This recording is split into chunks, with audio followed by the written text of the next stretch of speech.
Hello மக்களே, mushroom try masala எப்படி பண்ணுறதுன்னு தான் பார்க்க போகிறோம். ரொம்ப ட்ரையாக பண்ணணும். ரசம் கூட மற்ற சாம்பார் கூட எது கூடனாலும் நீங்கள் இதை சாப்பிட்லாம். மஷ்ரூமும் உருளைக்கிழங்கும் போட்டு சும்மா பொரியல் மாதிரி சும்மா சுக்காவாக எப்படி வைக்கிறதுன்னு தான் நான் காட்ட போகிறேன். இதுக்கு நீங்கள் உருளைக்கிழங்கையும் மஷ்ரூமையும் சின்ன சின்னதாக கட் பண்ணி எடுத்துக்கோங்க.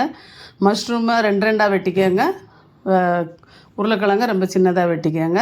அடுப்பில் வானல் வச்சு அதில் பெருஞ்சீரகமும் கருவேப்பிலையும் போட்டு தாளிச்சிக்கோங்க.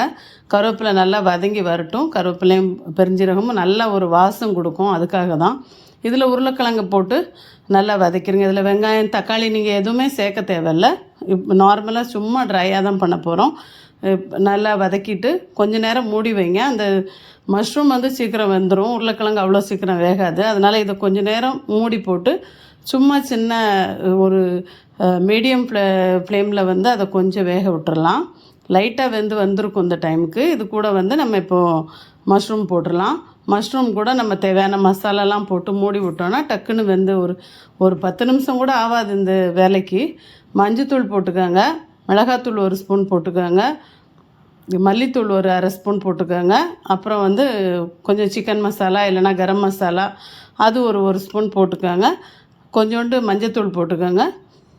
பெப்பர் பவுடர், ஜீரா பவுடர் கொஞ்சம் போட்டுக்கோங்க. போட்டு உப்பு தேவையான அளவு போட்டு மூடி விட்டுருங்க.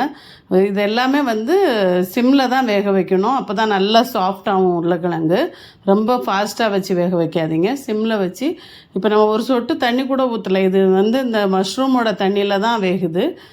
தண்ணியே ஊற்றாமல் தான் இதை ட்ரை பண்ணணும். நல்லா ட்ரை ஆகி வரும்போது நம்ம இப்போ பாருங்கள், எப்படி பார்த்துட்ருங்க. நல்லா அடிக்கடி கிண்டி விடணும். ஏன்னா எல்லாம் பிடிச்சிரும். வெந்துருச்சு அப்படின்னா உருளைக்கிழங்கு பிடிக்க ஆரம்பிச்சிடும். இப்போ பாருங்கள், உருளைக்கிழங்கு வெந்துருச்சு. இதை நல்லா இன்னும் கொஞ்சம் நேரம் கூட மூடி வச்சு நல்லா கிண்டிக்கிட்டே இருங்க. அப்புறம் நம்ம அது கூட ஒரு மசாலா பொடி செஞ்சு வச்சுருப்போம். அந்த மசாலா பொடியை நான் சேர்க்குறேன். நான் அந்த மசாலா பொடியோட டீட்டெயில் அப்புறமா போடுறேன். இது வெறும் ஒன்றும் இல்லை, வெறும் சீரகம், மிளகு, கொஞ்சோண்டு பெப்பர், கொஞ்சம் இது பீனட் போட்டு வறுத்து அந்த பொடியை அரைச்சி வச்சுருக்கேன். அதை மேலே தூவி கருவேப்பிலை, இது கொத்தமல்லியெல்லாம் போட்டு இறக்கிடலாம். கொஞ்சோண்டு லெமன் புழிஞ்சு ஊற்றிடுங்க. ஒரு புளிப்பு தன்மை வரும்.